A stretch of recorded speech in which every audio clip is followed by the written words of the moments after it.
Hi, this is Ushio, and welcome back to Echo. In the last episode, we've been hanging out with TJ and learning about some of the stuff that happened in the past, and it isn't all good.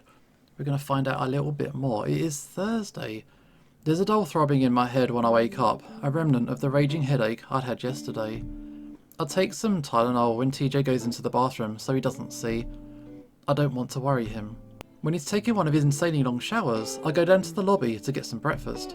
When I come back to the room, balancing two plates full of bagels, bacons and eggs, I'm surprised to see TJ already done. He's busy brushing his fur into the mirror, trying to tame the comical fluffed up look he has going on. Can't believe I forgot my shampoo, look at how ridiculous I look. He holds his arms out to me and Jenna. Jenna grunts, not really paying attention, as she types away furiously on her laptop. I think it's kinda cute. TJ smiles. You mean funny? No, you just look a little chubby. I smirk at TJ's mortified look as I set the plates down on the table, which forces Jenna to push her laptop aside for a moment. TJ opens a pack of jam and butter before spreading it neatly on a bagel cut in half. I watch as some of it sticks to the long fur around his mouth while he nibbles at it. He wipes it away with a napkin, only to start the process over again. It's so sad that you're going to spend all your time doing homework, Jenna. I'm taking 2 midterms the Monday we get back, so it's fairly necessary. Jenna doesn't even look up from her laptop as she responds, focused solely on whatever it is she's typing. I'm pretty sure she just shoved half a bagel into her mouth before she went back to work. TJ sits quietly for a moment, taking another bite. You think you'll have time to do anything today? Jenna doesn't answer for a few seconds. The only sound is the faint patter of the keyboard. Finally she stops and looks up for the first time in probably an hour. I don't think so. I really have a lot of work to do. Why don't you two go out and do something? We will. It'd just be nice if you could come with us. I snort. Yeah, come with us and do more work at Janice's house again? TJ lowers his ears. Again? TJ takes another bite of his bagel, and it doesn't look like he's going to say anything. I sigh. Yeah, she kind of cornered him and got him to say he'd do more work for her. Jenna rolls her eyes and returns her attention back to the laptop. Jenna's taking advantage of people? There's a shock. Jenna? TJ protests quietly. You know she used to give me some sort of sob story at the diner to get me to tip better? TJ frowns. Well, she does have a tough life, Jenna. Despite being annoyed at having to go back to Janice's, I find myself siding with TJ. I think you do whatever you can here to make money. It's probably hard to own a house as just a waitress. Yeah, well, maybe don't be a waitress in a crap town. She could at least try to find something else if it's that hard. TJ's still frowning, his ears down. I can tell that he wants to say something more, but Jenna is an intimidating figure to try and argue with. It's quiet for another minute before Jenna sighs loudly. Sorry, I'm just a little stressed out right now. I've got a lot of stuff to get done. It's okay, I wish we could help you out. Jenna laughs without any humour. I wish you could too. TJ falls silent, staring at the small piece of bagel held between his fingers. Oh, phone? My phone buzzes in my pocket and I take it out, surprised to see a text from Cole. Yo. I stare at it for a moment. Uh-huh. Anything else? Hey, what's up? Who's this? TJ asks around his last bite of bagel, holding a napkin daintily in front of his mouth as he chews. It's Cole. Jenna's typing stops again. Really? How's he doing? I don't know. Seems okay. I realised that I hadn't really had the chance to ask Jenna or anybody else what happened to Cole yesterday. Where was he? Leo said you guys found him. Yeah, he kind of disappeared. We don't know what happened to him. Yeah. Jenna pauses, staring at the screen of her laptop. What happened? I really don't know. Flynn found him in the crawl space, apparently. The crawl space? For some reason, I get chills running up my arms. What in the world was he doing down there? Jenna shakes her head. When I went down there, he was just sitting on the ground, and Flynn told me to leave. I raise my brows and TJ gives me a confused look.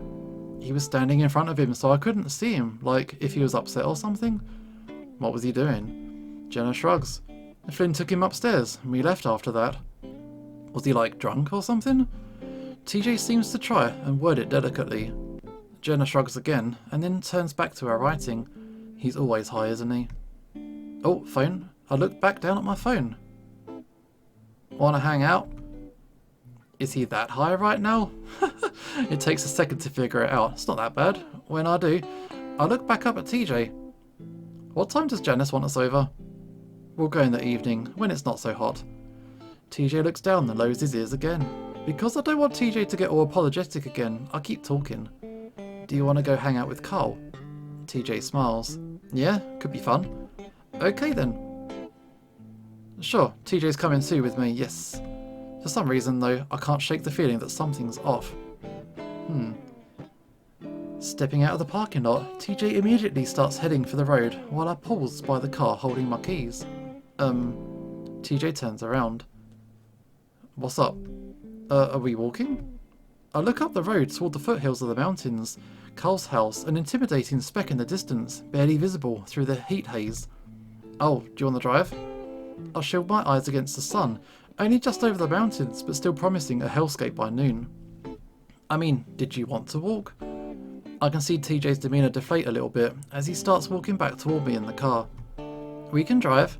He smiles at me, but I sigh and shove my keys back into my pocket. Nah, we can walk. It'll give us more time to talk anyway. Oh, okay. TJ smiles and waits for me to catch up to him before we start up the road. Nah, take the car, man. While I'm not looking forward to trekking back to Janice's house in the heat, I'd rather TJ be in an upbeat mood. We're pretty quiet on the way up. It isn't until we're passing Janice's house that I finally break the silence. Man, why did you say yes? I groan half teasingly, shoving my shoulders into his, sending him stumbling a little ways into the road. I'm sorry. Is it so hard to say no? Well, yeah, it definitely is. I sigh. It would be fine if we went on vacation with friends we might never see again. TJ sulks a bit. Don't say that. It's kinda true. I remember that the trip is already sort of ruined because of Flynn. Anyway, it's not that easy, Chase, especially when she's all smiling and expectant like that. You should stop letting people take advantage of you. TJ stares at the ground. Sorry. And stop apologising. TJ flattens his ears, and I realise that my tone might have been a bit too harsh. Okay, now I'm sorry. I was mostly joking, but it's frustrating to see you get pushed around. I don't really get pushed around. I ignore him. And get taken advantage of. She doesn't take advantage of me. Why do you think she only asks you for these things? He opens his mouth, but I don't let him answer. Because she knows you'll say yes, that's basically the definition of taking advantage of someone. I nudge him again with my shoulder, but he manages not to fall into the road this time. You gotta be a little more assertive, dude. Stand up for yourself more often. TJ shoves his hands into his pockets. So, just say no to people? Not just when it comes to saying no, stand up to people being mean to you too. I don't mention Flynn, but I'm pretty sure he knows what I'm getting at. I try to give him an encouraging smile, but he doesn't look at me. It feels great, man. Once you do it once, you can't stop. TJ looks away, out into the desert. It sounds like you just want me to be mean to people. I shake my head. You can be nice and assertive at the same time. It's a good combination. TJ's quiet for a few minutes as we start the painful uphill portion of the trek toward Carl's mansion. Should have taken the car, man. I do it because I like to do it, you know. What? I'm starting to pant a little, my short stubby legs already burning. I like to help her out. Kinda feels good. Like, it makes you feel better about yourself. It makes me feel better about a lot of things. There's a sudden shift in his tone that cuts me off from saying anything else. It's a tone I'm not used to hearing from him, and I wonder if I went a little too far with the whole being assertive thing. I feel like there's a whole lot more going on under the surface, but now doesn't feel like the right time to delve into it. I try to think of something else to talk about, to change the subject. Anyway, maybe the apologising thing is just part of your heritage. TJ laughs, dispelling the tension easily. Maybe. Well, if you do go back, at least you'll fit in with all the other nice people. It's just a stereotype, and not all that true. There were mean people in Massachusetts. Not like here, though. TJ nods. Yeah, not like here. We're quiet for a few more minutes, Carl's house promisingly close now. I'm distracted, looking up at it when suddenly TJ shoulder checks me right off the road, tripping me over my feet and into the sagebrush. What the hell? I shout as I lay in the dirt, the dust cloud clearing to reveal a mortified TJ still standing on the side of the road. Oh gosh, I didn't mean to knock you over, I'm so, He catches himself, though the horrified look is still on his face. I stare up at him for a while and then burst out laughing. I see his tail and ears relax, his fliffed out fur laying back down. He smiles, seemingly relieved. You're learning. He rubs his shoulder sheepishly. I guess so. Alright, we finally made it to Cole's place. We stand a good couple of minutes on Cole's doorstep, ringing the doorbell over and over.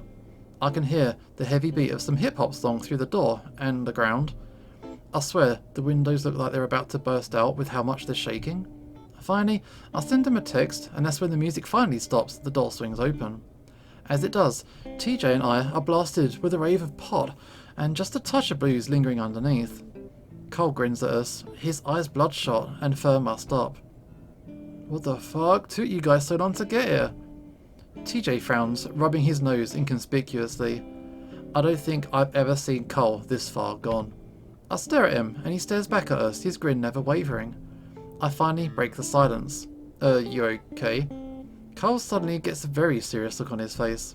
Chase. Gravely, he reaches out to put both paws on my shoulders. I have...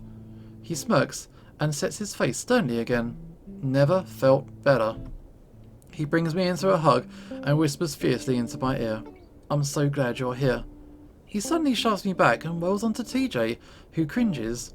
Cole goes after him, sweeping him off his feet like the lynx is his brand new bride.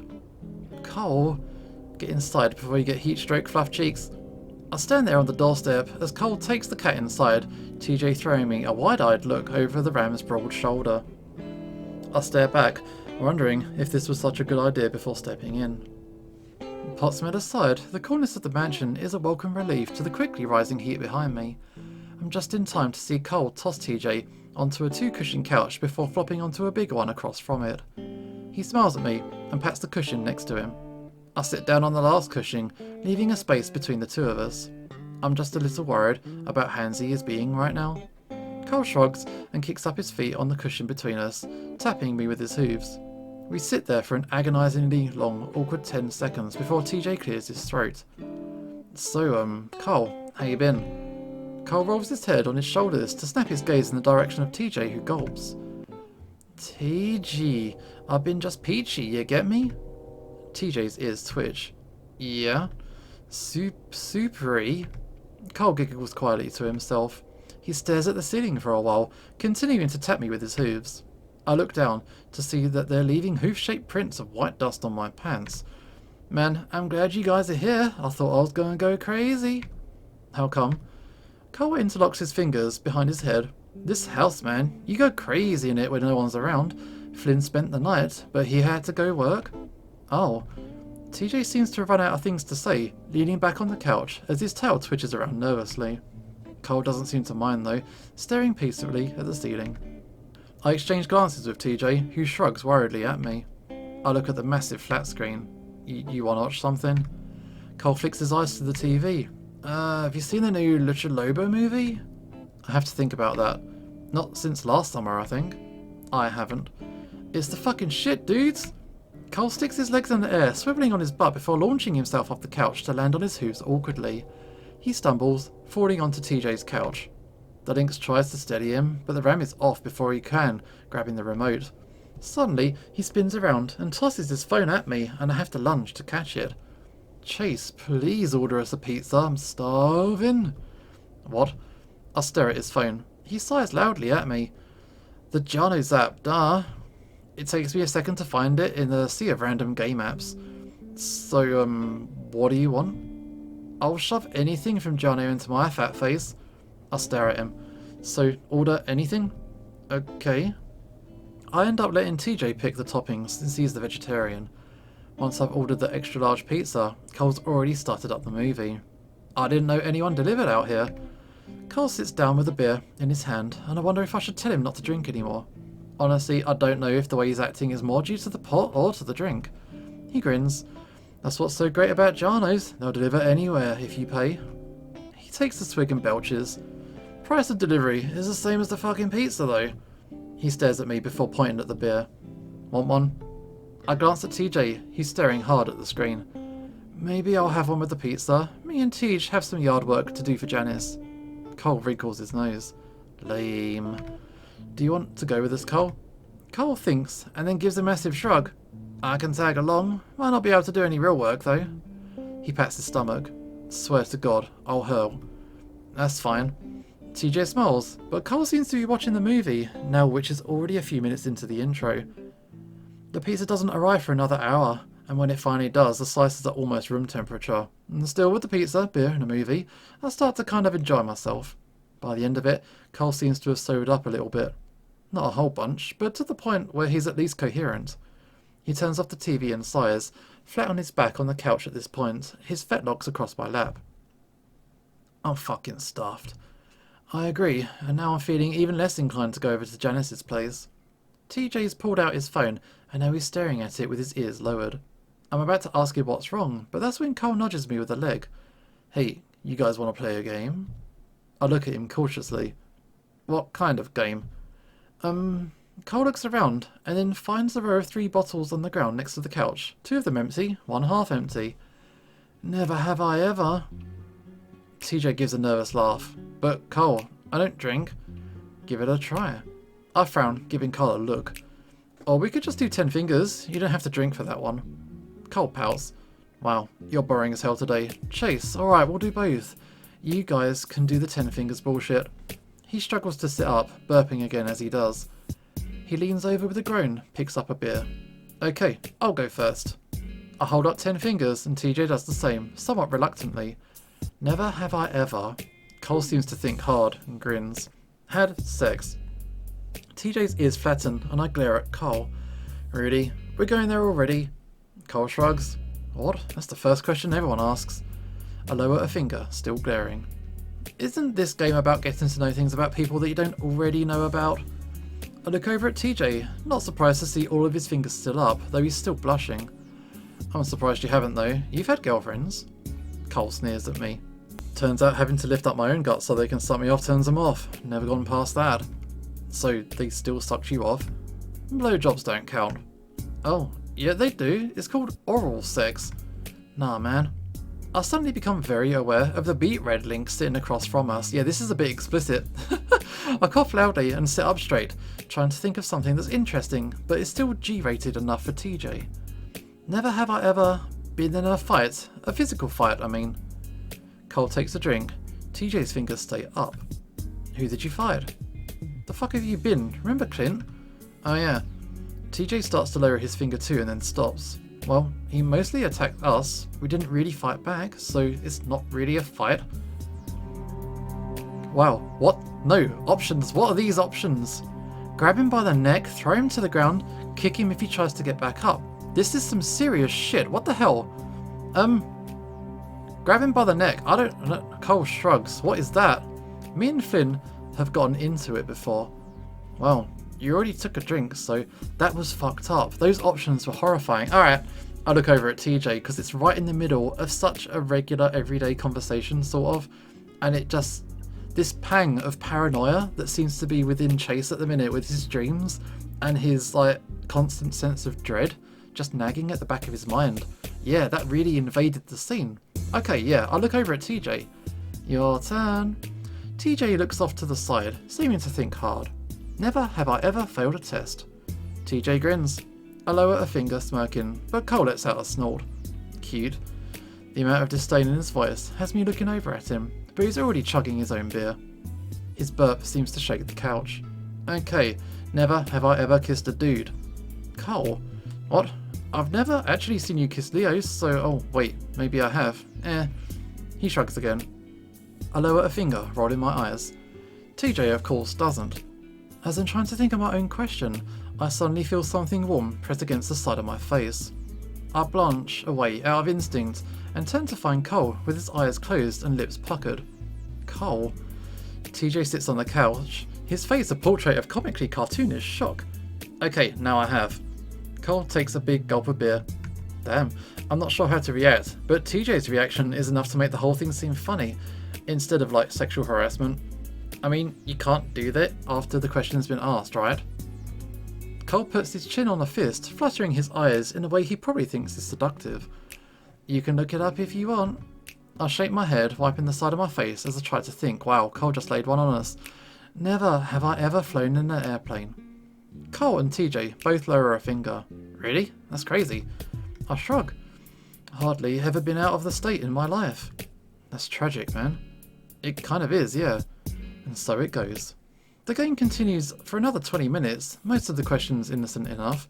Still, I notice that every time TJ takes a turn, Cole gets more and more agitated. Never have I ever done drugs, never have I ever been late to class, never have I ever gotten less than an A- in a class. Still, I can tell that TJ's directing it mostly at me, partly because he's being mischievous, and partly because I think he's genuinely trying to figure me out.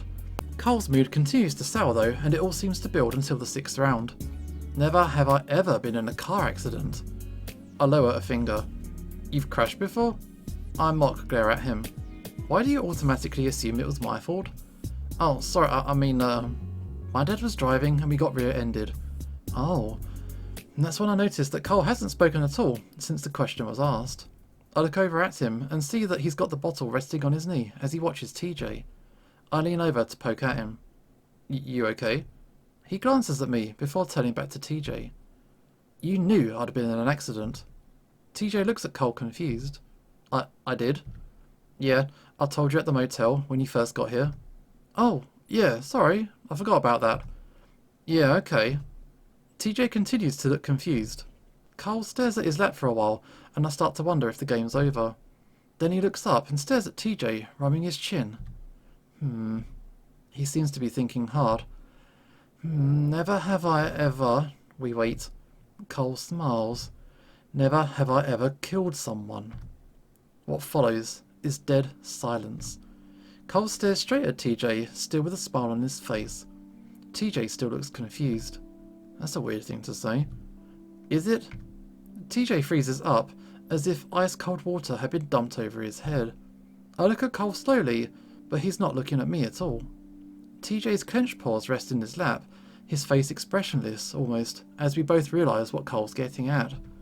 We sit in that silence for what feels like almost a minute. Cole finally breaks the frozen portrait that we're all in, leaning back onto the back of the couch. You know, my life has been going downhill since that happened. TJ and I don't say anything, both of us watching Cole. School, grades, drugs, whatever. I don't know, seems like it all started after whatever it was that happened. Cole looks pointedly at TJ again. Cole. My voice comes out shocked and bewildered. That seems to get through to him a little bit, his long ears flicking down briefly. TJ continues to stare back at him, and I'm reminded of how he looked when Flynn was having a go at him. Cole finally looks down, away from TJ. So, I was in the crawl space the other day, and I found an old letter from Sydney. I don't say anything, and neither does TJ. Cole waits a while, then goes on. I haven't opened it. It said it was a treasure hunt on the front. A treasure hunt? Sidney absolutely loved treasure hunts. He was always making them in his spare time. They were usually pretty bad, and the prizes at the end were always pretty awful. It would always take some convincing on his part to get us to go on one. I don't know why I have it, but it's made me, Cole stops talking and closes his eyes, pressing himself deeper into the soft cushions of the couch. Maybe if we knew what happened, we could fix some of our problems. TJ finally stands up, and Cole's eyes snap open when he does. I watch him too, having no idea about what he's about to do. Because of the look on his face, I wonder if he's about to actually do something violent, attack Cole or something. His expression is dark, not like I've ever seen him, even when Flynn was yelling at him. Instead though, he just stands there for a few moments, staring at Cole.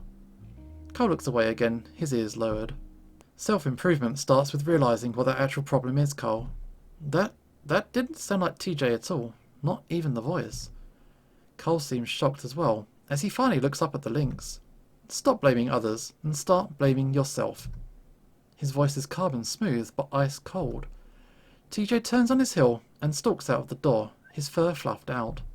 I finally snap out of it and stand up as TJ opens the door. I take one last look at Cole as he's slumped on the couch, head down. I'll call you later, okay, Cole? Cole doesn't say anything. So with that, I hurry out the door that TJ left open. I catch up to the links about 100 yards down the road, trying to match his brisk pace. It's late afternoon at this point, and the heat hits me like a ton of bricks. Sweat already threatens to drip off my chin as I approach TJ. He slows down when he hears me panting, letting me catch up. We walk in silence for a good 15 minutes, and I almost jump when TJ finally speaks up.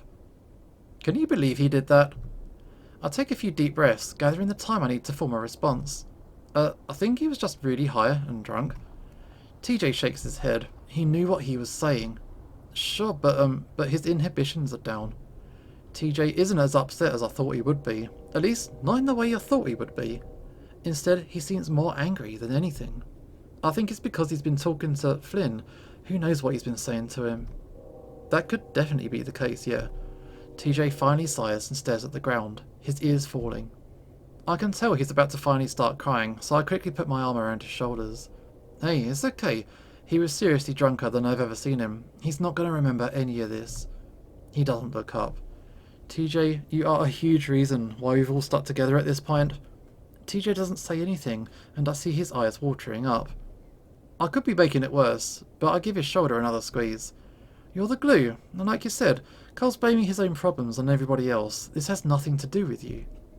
TJ sighs, leaning against me a little. I take this as a good sign and nudge him. Listen, let's go to Janice's place and get those chores out of the way. After that, we can get some ice cream at Ray's, okay? Okay. TJ lets out a small laugh, and we continue down the road for another 10 feet like that. Then he suddenly pulls away from me, faces me, and hugs me tight. He buries his face in my chest, as I feel his fingers clenched into the back of my shirt. He holds me like that for a long time. Ah man, everything is a struggle. When we get to Janice's house, a good half hour later, me covered in sweat, TJ airing out his shirt. It's 5 at this point, but the sun is still pounding down on the back of my head like a lead weight. Janice opens the door almost the second we knock, and I can tell immediately that something's off. First of all, she's got no pants on. I catch a glimpse of her large white panties before I snap my eyes back up, staring hard at the coyote's face. I can't see TJ, but by the funny way he's breathing, I'm pretty sure he's noticed as well. Janice spreads out her hands, grinning. Well, I'll be. You made it. We gawk at her for another few seconds before TJ finally squeaks out. Yeah, of course, Janice suddenly steps forward toward the lynx and cups his face in her hands. I keep my eyes up, trying to focus on her face. She squishes TJ's face to the point where his lips purse out a little bit. You, TJ, are a lifesaver. Did you know that? She says it sincerely, and I can see TJ trying to pull back. Unfortunately, it also looks like the coyote has a good grip on his face because everything but his head moves back. Oh, thank you, Janice. TJ tries to speak from his squashed face. Oh, Janice, what do you want us to do today? I'll break in, hoping to move her attention away from ripping TJ's cheeks off. She seems to really be enjoying the tufts of fur there. Oh, Jace, you're here too? Yeah, we're gonna work on it together? Well, alright. How about I head out there and show you two? My eyes flick down to her bottom half for just a second, and I immediately regret it. There's no way around it. You wanna get dressed first? Oh? Janice looks down. Oh, that. Well, I just got to apologise now. I was in the middle of getting ready for work. I just forgot what I was doing. I glance at TJ, and then quickly back on the coyote. Oh, well, you can wait. Nonsense. It's only going to take a sec. I'm left open-mouthed, following the coyote automatically, as TJ follows closely behind me. A quick glance around reassures me that there isn't anybody around at the moment, but if someone does come around... Janice marches us out the back, to a few wooden remnants of the shed that we'd moved earlier. She points at the ground. I want you to dig a hole, right here. TJ stands just slightly behind me, as if using me as a shield to Janice's shameless immodesty. A hole? Yeah, in a rectangle, from here to here. Janice marks a line in the dirt with her foot, before walking about 5 feet in the other direction and marking another line. Please don't make us build a grave. I am not down for this. And 3 feet wide and at least 3 feet deep, if not more. I nod through her instructions, just trying to get through this as quickly as possible. No, this is a grave, I do not like it. Okay, why are we doing this? Janice stops, scratching the back of her head. A pool. Yeah, I'm gonna have a pool back here. A pool? Yeah, a nice little pool. She grins at us, and I quickly nod at her. Okay, we'll get right to work. Shovel's in the garage, right? I'm doing everything I can to get her back inside. Yeah, need anything else? I can make you lemonade before I leave. No, we'll just get water if we need it. Oh, alright. No need to finish it today if you can't. You know how hot it is. Janice turns to leave, but not before reaching out and pinching TJ's cheek almost viciously. He squints his eyes, ears flattening, as he stands there and takes it. And with that, she hums her way back to the house. I wait until I hear the door close. Oh my god, she's gone insane. TJ stays quiet, staring at the spot on the ground that Janice marked out. Seriously? Maybe we should go. No. She's probably just having another off day or something. I shake my head. And this is definitely not a pool. TJ kicks at the dirt and I shiver as I see a small spider skitter across the ground. Either she's lost it, or we're doing nothing here, or we're digging a grave. Yes, this is what I thought. Oh, come on, Chase. This is a bad idea. I hear the garage door opening and shut my mouth. A car engine starts up, and then I see an old rusty white sedan pull out of the driveway. Janice waves at us and blows a kiss, which I'm pretty sure is directed at TJ. Then she peels off, like she's drag racing to the diner that's less than a mile away. So, who do you think she's on her way to murder? Stop it. I look back at TJ. You think she even put her pants on? TJ shudders and looks back at the ground. Let's just get this done, and then I promise I won't do any more chores for her, okay? I sigh. Okay, just remember whose fault this is, if it ends up being our grave. Oh damn, the work is tougher than I thought it would be. We both start at opposite ends of the trench thing that we're making. Janice said we should do more than 3 feet if we could, but this whole thing's bullshit. Which I'm sure it is. Then I'm not doing any more than the minimum. I'm at least glad to see TJ returning back to his cheerful, bubbly self. We even almost got into a dirt clod war, but that comes to a quick end when I hit TJ in the thigh with a rock-filled one. About 2 hours later, the sun is comfortably low, and we're a little over halfway done. It's at that point that I get a text message from Cole. I take a quick glance at my phone, seeing a one-word apology of sorry. I look at it for a while until TJ finally peers up. Everything okay? I debate whether or not to tell him now that he's in such a good mood. It's hard to tell exactly what will make TJ feel better or worse, I've come to realise. Still, I think he can tell who it's probably from already, judging by how slanted back his ears are. It's from Cole, just says sorry. Oh. TJ stops digging, pressing his shovel into the darker moist dirt at the bottom of the trench. That's it? That's it. Are you going to respond? I don't know, should I? TJ starts digging again. Yeah. TJ tilts his head down. I need to apologise too. Now, that seems more like TJ. Well, what do I say? TJ stops digging again and looks up at me. I look up at him expectantly. Okay, so I'm trying to be more assertive, like you said. Oh? I didn't expect him to say that. Is that why? TJ looks down, and so I stop myself. Is that why he acted so strange at Cole's mansion?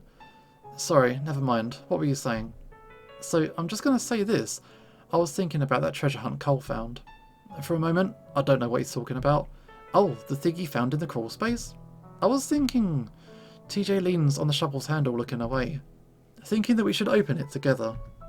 Okay. I say it slowly, realising how delicate of a topic this is. Is there a reason why you want to open it? TJ sighs deeply, looking at the deep red and orange sky. I always feel like things happen for a reason, and we were just talking about finding closure yesterday. Okay. So I feel like this might be a way to do it, maybe. Read what he had to say, maybe go on one of his last hunts. TJ swallows hard. I can sort of see where he's coming from. Sydney always wrote stupid riddles and stories with his treasure hunts. It might mean something to read something he wrote so long ago. Okay, I keep coming up short with what I had to say. Again, I can see why TJ might think this is the answer, but I'm not so sure. Well, I guess I can ask Carl about it. Did you want everyone there? Maybe just us. We can let the others read it later if they want. I don't think Flynn... I nod quickly. Yeah, makes sense. So, you want to do it tomorrow? See if we can do it tonight. We've only got a few days left, and this is making me nervous. TJ gives a tight laugh. Yeah, Sydney's treasure hunts could be pretty elaborate. Oh yeah, definitely. Are we starting to be able to talk about him normally again? Maybe TJ's right about this. Okay, I'll text him back and ask if I can call him. Okay. It takes me a little bit to figure out how to word TJ's request. Okay, let's just type something. Hey man, can TJ and I come over and talk? While we wait for Carl's response, TJ abruptly looks back up at me. Are you and Cole friendly with each other? What? I mean, how he kissed you. What? No. I laugh. That was just Cole being drunk. Oh, okay. TJ goes back to digging, his ears twitching around. I grin. What, are you jealous? No. He says it way too fast and loud. Hey, if you wanna give me a kiss, I don't mind. TJ doesn't respond, instead focusing hard on the ground he's digging up. Oh, if you're shy, I can do it instead. I see his eyes widen, but he still doesn't say anything. I make kissy sounds at him, and that's when he flings some dirt up at me, spattering my pants with dark brown spots. Ah, come on. I see TJ smirk as he goes right back to work. Oh, phone, phone, phone. I'm thinking about picking up another dirt clod, but that's when my phone buzzes again. Okay.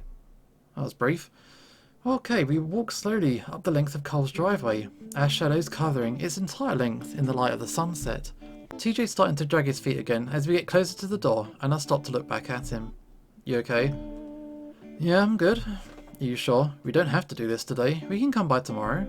And TJ shakes his head, taking a swig of water from a water bottle we brought from the convenience store on the way here. No, I'm just a little bit tired. It's been a long day. Yeah. I wait for TJ to catch up, and then match his stride as we make our way up the sidewalk, and then up the steps to the door. TJ doesn't do anything, instead just gripping into his water bottle, making the plastic creak. I wait another second, and then reach out across TJ to press the doorbell. The faint, fancy chime emanates from behind the door for a few seconds, followed by the clopping of Cole's hooves on the wooden floor. There's a pause once he reaches the door, and I imagine him hesitating as he reaches for the door handle. A second later though, it swings open, revealing a very bleary, red-eyed ram. Cole blinks at us a few times through the bright orange sun behind us. Finally he steps aside, opening the door wider. Hey guys. There's a pause as I wait to see if TJ will say anything. When he doesn't, I clear my throat and step forward through the door. Hey man, you okay? Not really. I don't say anything in return, instead spreading my arms out of the cool air of the mansion. I turn around and wait as TJ steps through the doorway, the links framed by the golden sunlight, the fine hairs of his fur lit up like white hot wires. I can see Cole's hand that's not on the door sort of twitch, like he's grabbing something in the air. Hey. TJ stands next to me, looking back at Cole. Hello? Cole vigorously rubs at his arm. Listen. Cole pauses. I get the idea that he's wanting TJ to tell him that everything's okay, so that he doesn't have to explain anything. That would definitely make things easier. But he doesn't say anything, just watches the ram. Cole rubs his head for a second, looking back out the door. I'm not sure why it's so hard for him to apologise to TJ. I'd thought it was weird that Cole had apologised to me instead of the Lynx in the first place. Listen. Cole takes in a big shuddery breath, blowing it out loudly. I was really messed up later. I wasn't thinking right.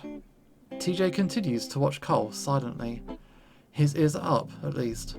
Cole stutters and stumbles over a few more syllables before he continues, and I just wasn't thinking straight. He scuffs the hardwood floor loudly with a hoof. And I don't think he did anything like that. I was just pissed off. TJ is quiet for a few more seconds, but Cole doesn't offer anything more. So, why were you angry? Cole sighs, and then leans his head back against the door, his arms knocking loudly against it. You said some shit that I'm arse hurt about, okay? It wasn't your fault. TJ folds his arms looking down. Oh, what was it that I said? Cole shakes his head. Stupid shit. I mean, stupid because of me. Stuff about school, car accidents. Just brought up old stuff for me.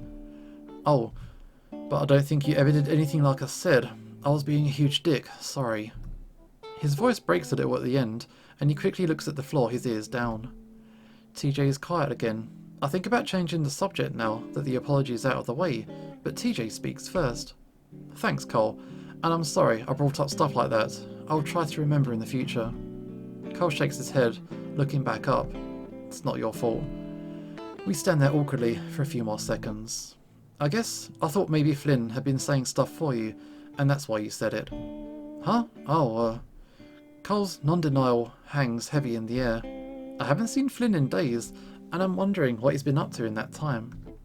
I'll have to ask Cole when TJ's not around. As of now though, I want to change the subject before things get awkward again. So, TJ had an idea about the scavenger hunt thing? Cole looks at me, as if just now realising that I'm there. Scavenger hunt? Oh, yeah, the treasure hunt. TJ scratches his arm, looking embarrassed. Sydney's treasure hunt? TJ scratches harder at his arm, looking more and more flustered, so I jump in. Yeah, we were thinking about actually doing it to, maybe find closure.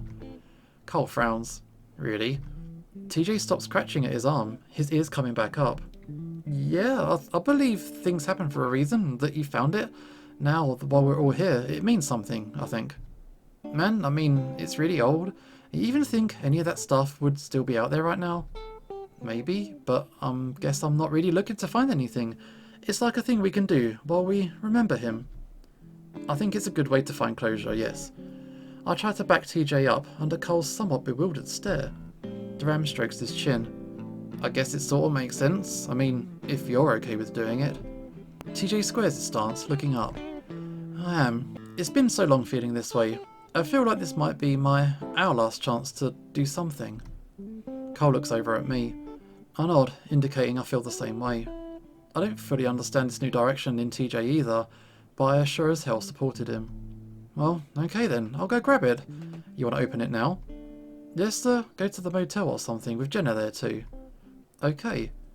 Cole finally shuts the door before making his way to the stairs. TJ seems to deflate then, his shoulders hunching back in. That wasn't so bad. I mumble to him once I think Cole's out of earshot. Yeah, it was okay. We stand there awkwardly as we wait. The whole situation is so strange. Cole comes back with a crumpled looking white envelope in his hands. TJ eyes it, the fur standing up on the back of his neck. So, you dudes want to drive back to the motel or, Actually, we didn't drive? Cole drops his hands to his sides. Are you freaking serious? I can't walk in that heat. TJ did. I'll tug up some of the fur on the lynx's neck to show Cole. TJ actually jumps a bit and I quickly let go. I want to ask him what's wrong, but Cole keeps talking. Man, I'm gonna smell like shit once we get there.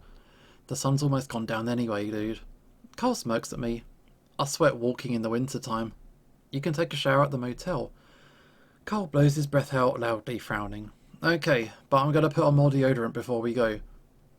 Off we go. The walk back isn't so bad.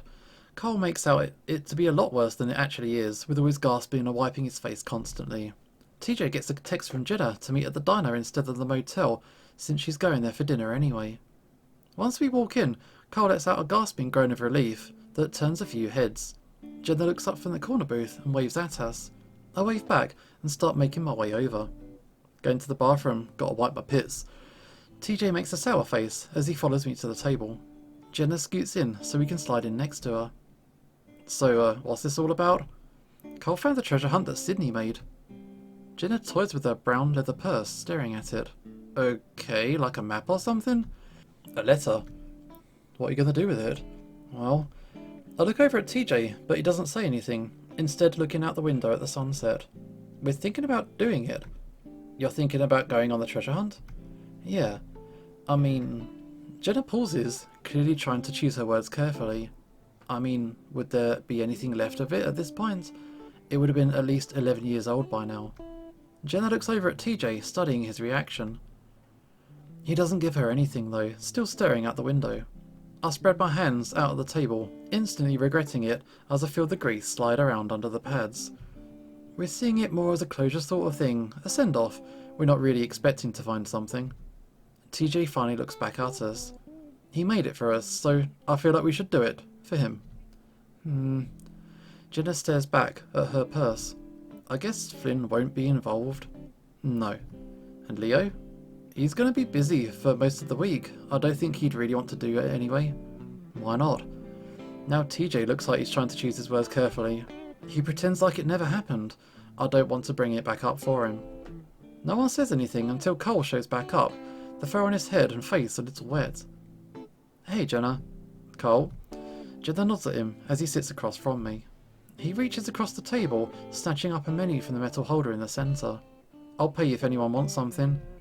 Jenna curls a lip up in disgust, but I'm starving, so I start browsing the menu as well. TJ goes back to staring out the window, and I can see his ears switching around. So, where is this treasure hunt thing? Cole looks up and sees that Jenna's staring at him. Oh, I've got it. I'm gonna order real quick though, if Chase is ready. I nod, and Cole waves the menu at Janice, who quickly bustles our way with a tray of glasses of water. She's wearing pants now, but there's definitely still something off about her. Her eyes are wide, her smile more like a grimace as she sets down her glasses and straws. She takes our orders well enough though, and Jenna waits patiently as Carl and I order a meal and TJ gets a smoothie. Carl methodically tears off one end of the wrapper of his straw before he blows on the other end, shooting the rest of the wrapper at me. I flinch to try and catch it, failing as it falls to the floor. Jenna clears her throat loudly. So, where is it? Carl looks at her, the straw still in his mouth. Oh, right. Carl reaches into his pocket and then pulls out the envelope. He pushes it onto the table face up. There's writing in black marker on the front. Treasure hunt number 7. We all stare at it. Should I read it? Carl sets the hand down on the letter. Or someone else. Carl's eyes briefly flick over to TJ and then quickly looks back down at the letter. TJ's hand comes up and then surreptitiously scratches at an ear before letting it fall back onto his lap. It does seem appropriate that TJ open it, but if he doesn't want to. Carl looks just as hesitant, so I finally reach out and gently slide it out from under his hand. I can read it. No one objects, and so I open it carefully, not wanting to rip anything as I pry the adhesive apart. A chill goes up my spine for some reason. A strange, surreal vision comes to my mind's eye of inky blackness leaking out of the envelope, spilling slowly across the table. I can feel it too, like a cold draft is wafting from inside. I pause, feeling an emptiness in my chest. What the hell? I give my head a small shake, breaking out the trance. I guess it's only natural to feel this way. That's Sydney's handwriting on the letter sealed after he licked it. He loved making these treasure hunts. It's really sad, so it makes sense that I'd feel this sudden drop in mood. I swallow as I continue to pry it open, the feeling getting worse and worse as I do. When it's finally opened, the feeling slowly subsides. Tension in the air seems to melt away too, like the whole town just let out a sigh of relief. I look up for a moment at the others, wondering if they're feeling the same way. It's hard to tell as they're all looking down intently at my hands. I quickly look down again and stick my fingers inside, feeling a piece of paper catch on a pad. Gently I press down on it and slowly slide it from the envelope. It's a bright white copy paper, folded once in half. It's been creased so long that it's starting to part at the fold, in the middle part so the edges are barely holding it together. Black blotches bleed through the paper, probably written with the same thick marker that was used for the envelope. I gently unfold it, not wanting to rip it apart more than it already has been. The big blocky black letters are sloppy and childish. Even though it's only a few sentences, it covers the entire page. The last few words trail off into a tiny, almost illegible scrawl. It droops off down the side of the paper as Sydney realised he'd ran out of room at the end. Okay, I clear my throat and start reading aloud. Welcome to treasure hunt number 7. This is the biggest one so far, and it took a long time. So no cheating this time. I'm talking about you, Cole and Chase. No skipping steps. First clue, these things fly really high. It's in their home with my comb. Chase, you don't have to do this one. I know you hate it. You'll see if you figure it out. Good luck, guys. Sid. I feel my throat close up just a little as I stare down at his name. He always wanted to go by Sid, but it never stuck, and so none of us ever did. It just didn't suit him. I look back up at the others. Carl is still staring at the paper and TJ's looking out the window again. Jenna has a hand up to her mouth, staring as well. Wow. Then she wipes at her eyes, and I look away. I guess I never really thought about how this might affect Jenna. She and Sydney never really got along because of the way he treated TJ. But still, he was just a kid, like the rest of us. Cole lets out a ragged cough. That whole cheating thing was totally you, Chase, not me. I look up at Cole, raising a brow. You're the one that told me to do it. Cole smirks. And you're the one that did it. What did you do? TJ asks quietly from his corner, finally looking away from the window. Well, Sydney liked to reuse certain hiding spots. I mean, there were only so many places that he could use. Yeah, and Chase went straight to Sydney's mailbox and ruined the whole thing like a boss. I was like 8. Turns out it was the last spot and he got the prize. Cole makes a finger quote around the last word. Yeah, one of those plastic clapper things we used to get in elementary school for reading a lot. He was so mad. Yeah. I remember dropping it on the ground because of how lame it was. I almost remember Sydney crying, but I'm not going to bring that bit up. Cole seems to have at least lightened the mood though, and Jenna stopped wiping at her eyes. I'm starting to think TJ was right about this whole closure thing. I know what he's talking about for this one though. I tapped the paper with a finger. Yeah, it's the birdhouse. Birdhouse? Where's that? It's the forest. TJ sits up straighter, ears up as well. The birdhouse is on one of the trees close to the road. Oh well, I never went in there because of all the stuff that would get in my fur. TJ looks back out the window, the sun gone now, though the clouds in the sky are still tinged red. You guys want to do it tonight? Really? It's getting kinda late, and we still gotta eat. Cole looks eagerly over the front counter, through the small rectangle that led to the kitchen. We can use Chase's car. Besides, it might be kinda fun in the dark. TJ adds that last bit meekly. Hell no. As long as you guys know where it is, it shouldn't be a problem. I gently fold the letter back up and start tucking it back into the envelope. Okay, what did he mean by saying you didn't have to do that one, Chase? I look up at TJ and then back down at the letter as I gently press the lid of the envelope closed. I thought I saw something and got scared one time. It was a long time ago though. At least that's what I think he's talking about. Jenna clears her throat, seeming to have collected herself. I think I remember that. My parents told me about it. I frown. Really? I didn't like the idea of that. What did you see? I shrug. A person in the trees? A hanging person. Oh. TJ shudders. So, hell fucking no to go in there tonight then. Sorry for the F word, Tej.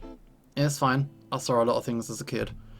I'm not gonna tell them how I'm definitely still scared of that place. Besides, TJ looks really eager to start this, so I'm not gonna ruin it for him. But really, that's not what's bothering me right now. I look down at my hands as I try to work out a timeline in my head. When was it that incident happened in the forest? I thought I'd been 10 at the time, since that was when I started going to see a psychiatrist. And I'd started going because of that. But that would be impossible because... Here we are. A plate with a massive burger and steak fries lands in front of my face. The big coyote sets a smoothie down for TJ and an even bigger veggie burger down for Cole. Hey, Janice, is Julian working today? Janice smiles at TJ. No dear, he's only here when I'm not. He'll be in tomorrow if you're looking to find him. Oh, okay, thanks. Janice then clutches her tray to her chest and watches us for a moment. Listen, Chase and TJ, why don't you come by my house again when you get the chance? I look up at Janice to see that she's got a strange look on her face, confused and worried looking. What's wrong, Janice? TJ's voice is full of concern. Did you do something wrong? No, you did everything wonderfully. I just want to have a talk about the way I acted in the past few days. Janice lets out an exasperated sounding laugh. I'm not sure what came over me, just now realising how strange it all was. She glances at Cole. But we can talk about it later in person. Enjoy your dinner. She bustles off, tray still held against her body. Cole watches her go, stuffing a few fries into his mouth. What was that about? The way Janice had looked at Cole made me think she doesn't want him knowing about what had happened. I think she just feels bad for making us work so much. I look over meaningfully at TJ. Oh, yeah, maybe. TJ quickly starts sucking on his straw. Well, she should. Jenna's sitting back in the booth, having taken out her brush to start grooming the fur on her face and head. I inconspicuously slide my plate a little further away from her. Well, once we finish, we can go get my car and head to the forest. As I lift my burger and take a bite, I look over at the counter where I see Janice leaning over her notepad. Her shoulders are shaking, and it takes me a moment to realise that she's crying. Okay, so maybe we should leave it there. It looks like we're about to go on a night hunt, so this is going to be interesting. Hopefully nothing too crazy happens, but you never know. This is the show signing off, and hopefully I will see you next time.